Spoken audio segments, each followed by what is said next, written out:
उनने लोगों के साथ अपने छोटे मुलाजमीन के साथ ज़्यादती की। तो इसमें मैं ज़्यादा लंबी बात नहीं करूँगा, लेकिन एक शेर आपकी नज़र करूँगा, उससे मतलब निकाल लीजिएगा कि अगर इज्जत नफ्स किसी शख्स की भी महफूज नहीं, अब तो अपने ही निगहबानों से डर लगता है। और इन लोगों की तरफ से उनको बता देता हूं, डंके की चोट पे जालिम को बुरा कहता हूं, मुझे रसूली से नजरदानों से डर लगता है। जनाब वज़ीर से मैं भी प्राइम मिनिस्टर एज केस से बात करूंगा और आप भी इस बात को लेकर जाएंगे, क्योंकि मुलाजमीन एक डिसिप्लिन में रहकर बात करते हैं। अगर जिस ऑफिसर से उसके मुताबिक लोग खुश ना हो तो मुझे लगता है कि उनको खुद चले जाना चाहिए, कहीं और ट्रांसफर ले लेनी चाहिए।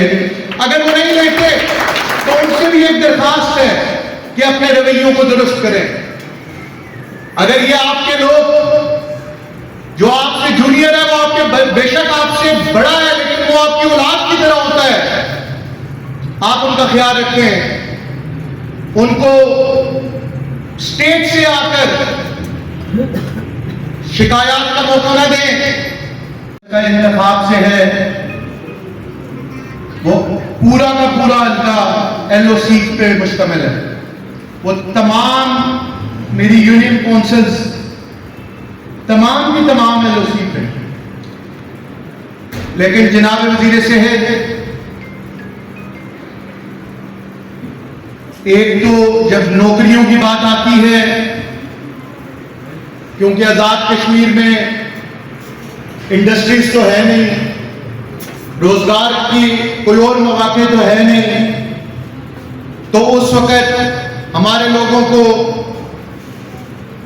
बचा कुचा हिस्सा जो है वो मिला करता है, और वो भी जो मिल जाए तो फिर 4-4, 5-5 साल एडाक ही चले रहते हैं, जिनको 6-6 महीने, 7 तक तनख्वाह भी नहीं मिलती। और उसके बाद हमारे वहां पे आजकल जो हमारा मेरे हल्का इंतखाब का जो सबसे बड़ा इशू है लेडीज हेल्थ वर्कर का, कि उनको एडाक अपॉइंटमेंट तो उनकी की, फिर अभी तक उनको परमानेंट नहीं किया गया और उनकी तनख्वाहें एक अरसा से बंद है, उनको तनख्वाहें नहीं मिल रही। नेशनल प्रोग्राम की जो मेरी बहनें जिनको लगाया तो गया, अब प्रोग्राम आगे कंटिन्यू होगा या नहीं होगा, तो उनको अभी तक अपनी ड्यूटीज तो सर अंजाम दे रही हैं, लेकिन उनको तनख्वाहें अभी तक नहीं मिल रही। जनाब वज़ीर से ख़वातीन के लिए तो कानून में भी है, इखलाकन भी है और शरन भी है कि उनको अपने स्टेशंस पे रखा जाता है। लेकिन हमारे यहाँ अभी भी मैंने 2-3 दरखास्तें डीएचओ साहब को दी कि डीएचओ साहब इस पे इमीडिएटली इनको अपने स्टेशंस पे भेज दें कि एक ख़वातीन के हस्बैंड जो है वो माजूर है और वो कोई दूर दराज स्टेशन पे है, तो सबसे बड़ा इशू ये भी है कि उनको अपने स्टेशन पे पोस्टिंग की जाए। अगर किसी और पोस्ट के एवज भी अगर किसी पोस्ट के अगेंस्ट वो आई है तो उनको अपने स्टेशन पे भेज दिया जाए। और उसके बाद जनाब डीएचओ साहब, मेरा आपसे वक्तन फवक्तन रास्ता तो रहता है, मैं बात असूल की करता हूं, उस वजह से लोग मुझे थोड़ा तल्ख भी कहते हैं, आते हुए भी मेरे भाई मुझे कहते हैं आप जज्बाती बहुत हैं, तो मैं जज्बाती नहीं हूं, मैं असूल की बात करता हूं, वो लगती जज्बाती है। अक्सर डीएचओ साहब से भी हमारी किसी बात पे, मेरे बड़े भाई मोहतरम भी हैं, किसी बात पे नाराजगी होती रहती है। डीएचओ साहब ये जो छोटे मुलाजमीन हैं, इनकी 30,000 से ज्यादा सैलरी नहीं होगी। अगर ये अपने स्टेशन के अलावा दूसरे दूर दराज स्टेशन पे जाकर नौकरियां करेंगे तो जनाब वजीर से और डीएचओ साहब इनकी तनख्वाहें तो किरायों में लग जाएंगी। आपसे इन सब का एक अदना सा नुमाइंदा होने की हैसियत से आपसे अपील भी करता हूं कि और इस बात को पुरतशद्दुद तरीके से भी कहता हूं कि इनकी जो पोस्टिंग्स हैं इनके होम स्टेशन पे रखी जाए कि ग्रेड 1, 2 का बंदा अगर एक अपनी यूनियन काउंसिल से हटकर कहीं रकड़ जाएगा, कहीं मंडोल आएगा, अगर ताई का बंदा मंडोल आएगा, ताई का बंदा सेड़ा जाएगा या सेड़ा का इधर आएगा तो 150-200 रुपए तो डेली उसका किराए पे लग जाएगा। तो इस पे भी खुसूसी नजरसानी की जाए। इसके बाद जनाब वजीर से यहां पे मैंने तमाम लोगों ने आकर एक ही बात की कि हमारे मोहतरम एमएस साहब जो वजीर आते हैं डॉक्टर लियाकत साहब,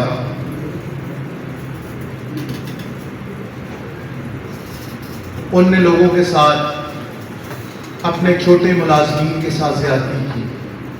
तो इसमें मैं ज्यादा लंबी बात नहीं करूंगा, लेकिन एक शेर आपकी नजर करूंगा, उससे मतलब निकाल लीजिएगा कि अगर इज्जत नफ्स किसी शख्स की भी महफूज नहीं, अब तो अपने ही निगहबानों से डर लगता है। और इन लोगों की तरफ से उनको बता देता हूं, डंके की चोट पे जालिम को बुरा कहता हूं, मुझे रसूली से नजरदानों से डर लगता है। जनाब वजीर से मैं भी प्राइम मिनिस्टर एजे केस से बात करूंगा और आप भी इस बात को लेकर जाएंगे, क्योंकि मुलाजमीन एक डिसिप्लिन में रहकर बात करते हैं। अगर जिस ऑफिसर से उसके मुताबिक लोग खुश ना हो तो मुझे लगता है कि उनको खुद चले जाना चाहिए, कहीं और ट्रांसफर ले लेनी चाहिए। अगर वो नहीं लेते तो उनसे भी एक दरखास्त है कि अपने रवैयों को दुरुस्त करें। अगर ये आपके लोग जो आपसे जूनियर है, वो आपके बेशक आपसे बड़ा है, लेकिन वो आपकी औलाद की तरह होता है, आप उनका ख्याल रखें। उनको स्टेज से आकर शिकायत का मौका न दें, क्योंकि अल्लाह जब इख्तियार और इख्तियार देता है वो आपको अपनी आजमाइश के लिए देता है। अगर आप उसको सही तरीके से इस्तेमाल न कर सके और किसी से ज्यादती कर दे, तो जिसके साथ ज्यादती की जाती है जबकि उसके पास कोई सिफारिश या कोई सियासी कैंपेन ना होगा, लेकिन अल्लाह उसके पास होगा और अल्लाह की लाठी बेआवाज है। जनाब वजीर से आपसे कुछ गुजारिशात, क्योंकि मैं भी पूंछ का वासी हूं, मैं ऊपर और नीचे के कॉन्सेप्ट में कभी नहीं पढ़ता, क्योंकि मेरे हल्के इंतखाब में सबसे बड़ा कॉन्सेप्ट ऊपर और नीचे का है, मैं उसमें कभी नहीं पढ़ता। लेकिन ये बात आपको कह देना चाहता हूं, जो मरकज में रहने वाले लोग होते हैं उनको कभी कभार अपने हक की कुर्बानी देनी चाहिए। अगर वो कुर्बानी नहीं देंगे तो अगर आप पुंछी हैं तो हम भी पुंछ से रहने वाले हैं, हक लेना हम भी जानते हैं, चाहे वो प्यार मोहब्बत से लिया जाए, चाहे वो कानूनी तरीकाकार से लिया जाए, चाहे वो छीन के लिया जाए। क्योंकि जनाब वजीर सेहत ये वो लोग हैं, खसूसन इस वक्त अब्बासपुर और हजीरा के लोग, ये तो हर वक्त गोलों की और बमबारियों की जद में रहते हैं। अरसा कुछ साल से कोई अमन अमान है कि कोई ऐसा हादसा नहीं हुआ, लेकिन उससे पहले तो हर दूसरे दिन, पहले मेरी यूनियन काउंसिल में कुछ एरिया महफूज हुआ करते थे जो मेरे घर की यूनियन काउंसिल है। इस दफा जब उन्होंने लास्ट टाइम अटैक्स किए तो सबसे ज्यादा जद में हमारी यूनियन काउंसिल आई। तो हम तो उनके सामने खड़े होकर कहते हैं कि हम छीन के लेंगे आजादी, हक हमारा आजादी। मोदी तू कैसे ना देगा आजादी, तेरा बाप भी देगा आजादी, तेरा बाप भी देगा आजादी। जनाब वजीर से वक्त की किल्लत है और मुझे एहसास है कि आपने भी यहाँ से इस्लामाबाद जाना है, आपकी बहुत मसरूफियात हैं, उसमें सिर्फ आखिर में मैं आपसे ये गुजारिशात करता चलूं कि जो डॉक्टर्स अपनी ड्यूटीज पे नहीं आते और स्टे का सहारा लेते, जनाब वजीर सेहत, अगर आप उसमें कोई ऐसा कानून साजी असेंबली से कराए कि डॉक्टर्स अगर स्टे में जाएं और अपनी ड्यूटी पे ना जाएं, तो उनको फिर प्राइवेट क्लिनिक्स पे ही काम करना चाहिए अपने इलाके में। वो बाकी जगहों पे अगर दूर दराज नहीं जा सकते तो वो अपने घर में ही काम करें।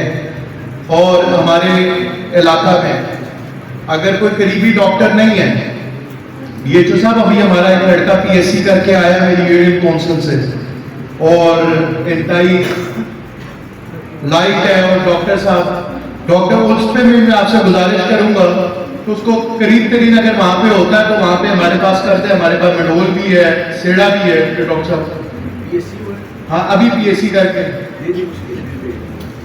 तो आप उसमें देखिएगा, क्या साहब आप बता दीजिएगा डॉक्टर साहब को कि वो हमारे पास आ जाए। कि करीब तरीन अगर वो है हमारा डॉक्टर, तो हमें मिल जाना चाहिए कि वो हमारा 24 घंटे किसी भी मजबूरी में, किसी भी मुश्किल हालात में हमारे लोगों के काम आ सके।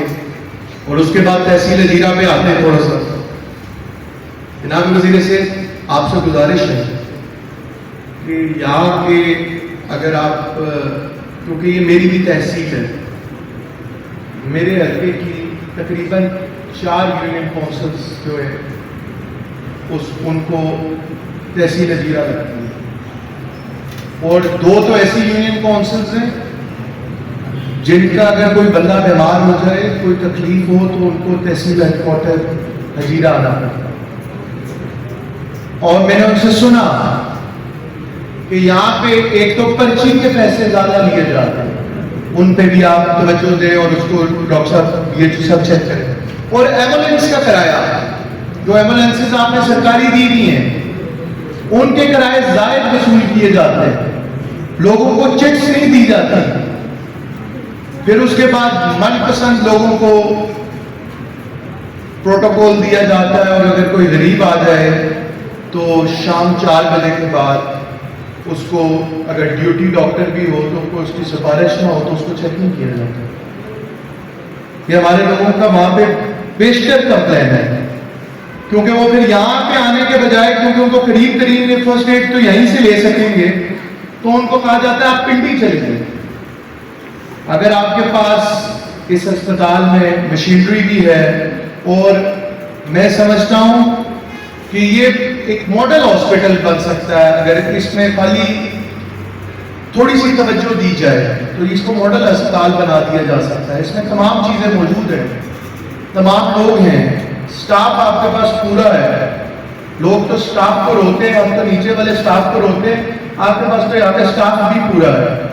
तो लिहाजा इस पॉलिसीज को थोड़ा सा डीएचओ साहब आप भी देख लें, और डॉक्टर असद अब्दाली साहब आप भी इनको देख लें। और मैं आखिर में आप लोगों को सिर्फ इतना कह के इजाज़त चाहूँगा, असूल बेच के मसनद खरीदने वालों, निगाह अहले वफा में बहुत हकीर हो तुम, वतन का पास पा न हो सकेगा तुम्हें, अपने हिर्स के बंदे हो बेज़मीर हो तुम, बेज़मीर हो तुम। शुक्रिया।